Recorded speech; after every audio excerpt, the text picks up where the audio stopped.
Tere tulemast! Mina olen Kristiina Treial sihtasutusest Kiusamisvaba Kool ja meie 3. väikeses videoloengus uurime lähemalt, mida saab õpetaja teha siis, kui ta kahtlustab või märkab kiusamist. Esimene asi, kui ma märkan, et midagi toimub ja hakkan kahtlustama, et see võib olla kiusamine, on see, et ma teravdatud pilguga jälgin, mis toimub. Millised on osapoolte reaktsioonid? Mida teeb see laps, kelle pihta neid asju tehakse? Kas ta väljendab ärevust, stressi, pinget, tõmbab ta kühmu või äkki naerab närviliselt kaasa? Päris paljud teismelised näiteks püüavad teiste rünnakutega toime tulla niimoodi, et nad naeravad närviliselt kaasa, püüdes päästa, mis päästa annab.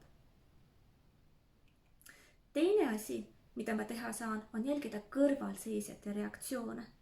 Kas nad samamoodi tõmbuvad tähelepanelikuks pingesse, vaatavad, mis järgmiseks tuleb?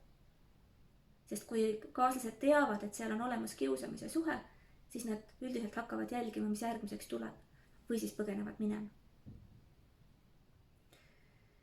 Kui mul ikkagi kahtlus on, siis et rohkem infot saada, on alati mõistlik arutada oma kolleegidega oma kahtlusi ja tähelepanekuid, kuulata, kas nemad on ka midagi märganud.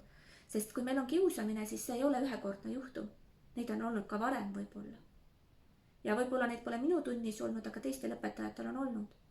Ja selle koha pealt tasub alati rääkida ka lapse klassijuhatajaga, kui sa seda ise ei ole. Jagada oma sellist väikest muret.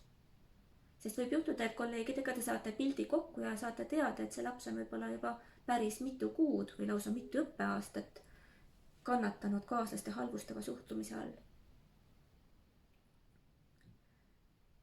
On võimalus ka pakkuda toetust otse sellele lapsele, kellele praegu liiga tehakse. Ehk siis peale tundi leida vaikne, delikaatne hetk, kus sa saad talle ligi minna ja küsida, et ma märkasin, et tunnis juhtus midagi, mis tegi sulle ebamugavust. Mis see oli? Saad sa mul sellest lähemalt rääkida? Kas see oli midagi sellist, mis juhtus esimest korda või on taolisi asju varemgi juhtunud? Kui tõsine see sinu jaoks on, kas sa äkki vajaksid abi? Ja selgitada, et kõik õpilased on väärt lugupidavat kohtlemist ja kellegile ei tohi liiga teha. Ja iga laps, kellele liiga tehakse, väärib kiiret abi ja toetust. Kui sul on võimalik, paku kannatavale õpilasele abi. Abi pakkumine võib olla väga kriitilise tähtsusega, sest kui on uuritud kiusamise all kannatavate õpilaste lugusid, siis vahel see kõige valusam tõdemine hilisemas elus takkajärgi vaadates on see, et mitte keegi ei hoolinud. Kõik nägid, mis minuga toimus, ka õpetajad nägid, mis minuga toimus, aga keegi ei võtnud midagi ette. Keegi ei aidanud mind, keegi ei peatanud.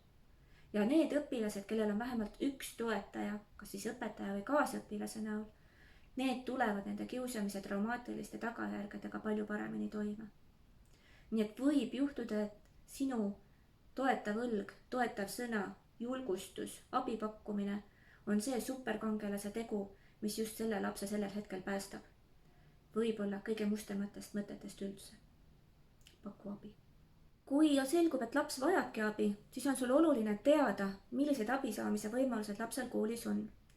Näiteks, kui meil on nüüd tegemist kooliga, mis on liitunud Kiva programmiga, siis neil on välja õppinud Kiva tiim, kellele sa saad siis enda käes oleva info juhtumi kohta anda ja nemad juba toimetavad sealt edasi, kasutades konkreetseid juhtumite lahendamise mudeleid.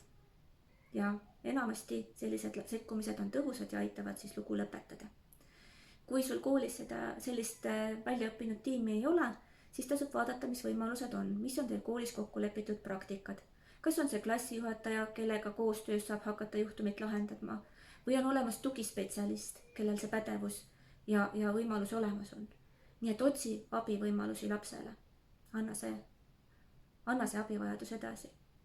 Ja samal ajal ise jälgi, kuidas läheb ja paku jällegi võimalusel toetust.